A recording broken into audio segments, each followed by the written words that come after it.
This is Joseph Campanella. Bishop Sheen's spoken and written words are a treasure for God's people of all religions. The diversity of his words reflect his certainty that it is not a unity of religion that we plead for, but a unity of religious people.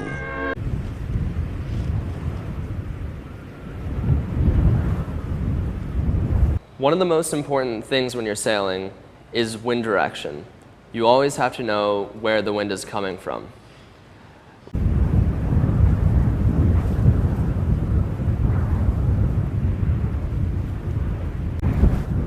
In the last couple of installments on this playlist, we discussed that before the Second Vatican Council, Archbishop Fulton Sheen was an eloquent defender of the Catholic faith. But when the winds changed with the Second Vatican Council, he changed direction along with the rest of the Novus Ordo Church.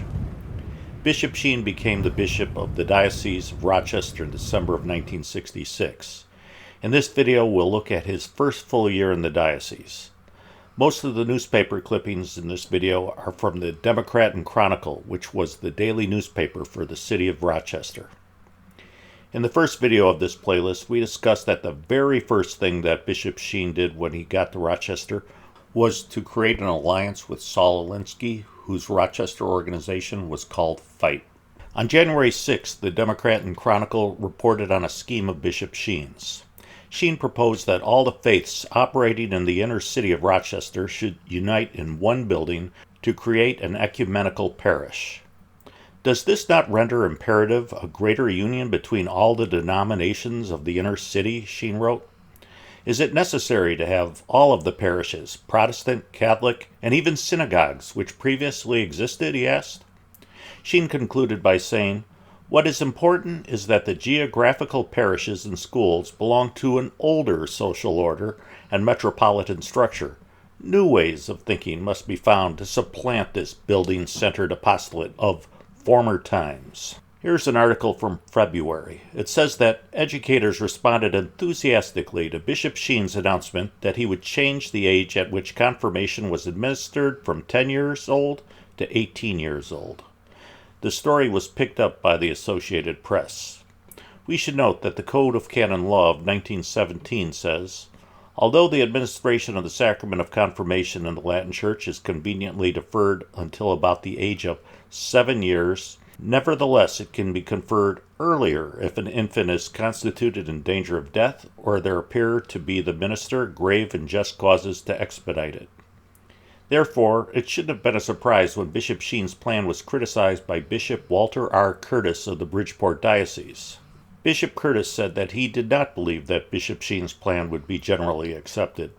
He said that he had been trying to lower the age of confirmation in his diocese. He added that Bishop Sheen's approach was sure to produce a great deal of discussion on the issue, which he believed had not been considered adequately from a theological basis.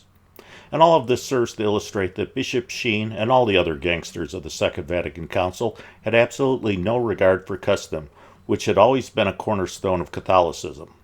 A custom beyond the law, if it has been knowingly observed by a community with the intention of obliging itself, leads to law if the custom was equally reasonable and legitimately observed for 40 continuous and complete years. Just as Brooklyn had the Brooklyn Tablet and Wichita had the Catholic Advance, the Diocese of Rochester had its own diocesan newspaper. It was called the Catholic Courier-Journal. On April 3rd of 1967, the paper announced that it was going ecumenical. The editor acknowledged that the paper might lose some Catholic subscribers who didn't go for all that ecumenical business. A committee was composed of representatives from the Rochester Area Council of Churches and from the Jewish Community Council and was working at settling the editorial policies of the paper. In case you're wondering, the paper is still in operation, and this is the current front page story. On April 19th, Bishop Sheen was quoted as saying, "In all my years begging for the poor, I have never received money from the rich." And that's a very peculiar quote. It seems extremely unlikely that no wealthy person ever donated money to Sheen. Also, how would Sheen know the economic circumstances of everyone who ever sent him money? This quote is just weird, and it's suggestive of the class warfare that Sheen was starting to get involved in when he invited Saul Alinsky to come to his diocese. In May of 1967, the Associated Press reported that Bishop Sheen renamed his Chancery office to the Pastoral Office, in a move that he said reflected the person-orientated atmosphere called for by Pope John XXIII. In June, Bishop Sheen invited a Protestant choir from the Trinity Presbyterian Church to sing at a Mass that he was celebrating. In July, the diocese started up a new parish in Webster, New York. It was at a place called Sweet's Farm. Here's a photo of Sweet's Farm.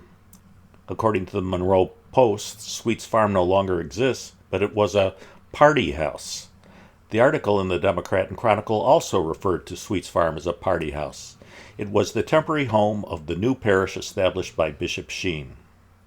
However, the Code of Canon Law of 1917 says the local ordinary can grant permission for celebrating outside a church or oratory, but on a sacred rock and in a decent place, and only for a just and reasonable cause. Even the Code of Canon Law of 1983 has a similar prohibition. The Eucharistic celebration is to be carried out in a sacred place unless in a particular case necessity requires otherwise. In such a case, the celebration must be done in a decent place. Would a party house be a decent place? Well, what kind of masses did they have at Sweet's Farm? According to the article, traditions of primitive Christianity abandoned for centuries until the renewal of Vatican II were emphasized in the new parish. As worshippers entered, either from the patio or bar, they placed their money offerings in baskets near the door in recollection of the ancient practice of bringing food to celebrate the Eucharistic banquet. This practice is emulating the agape feasts that were outright condemned by St. Paul in 1 Corinthians. And at the same time, those planning to take communion placed wafers and chalices near the offering baskets. The wafers and money were carried to the birch altar, and that sounds more like a table than an altar. In August, Bishop Sheen took ecumenism to another level and was sounding out Protestant denominations on his plans to create an ecumenical seminary. In September, Bishop Sheen suggested a new Mass in the Home program, and any member of a church could request Mass to be offered in his own home. And this is just another example of Bishop Sheen ignoring canon law. So that's all I have for 1967. Please check out my next video, which will feature what Bishop Sheen was up to in 1968.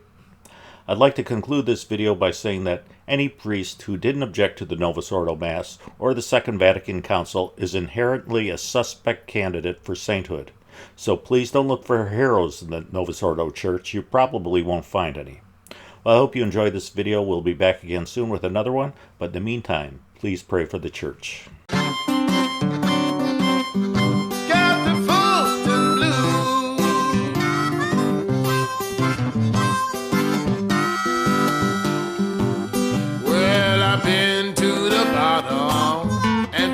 Top of the hill.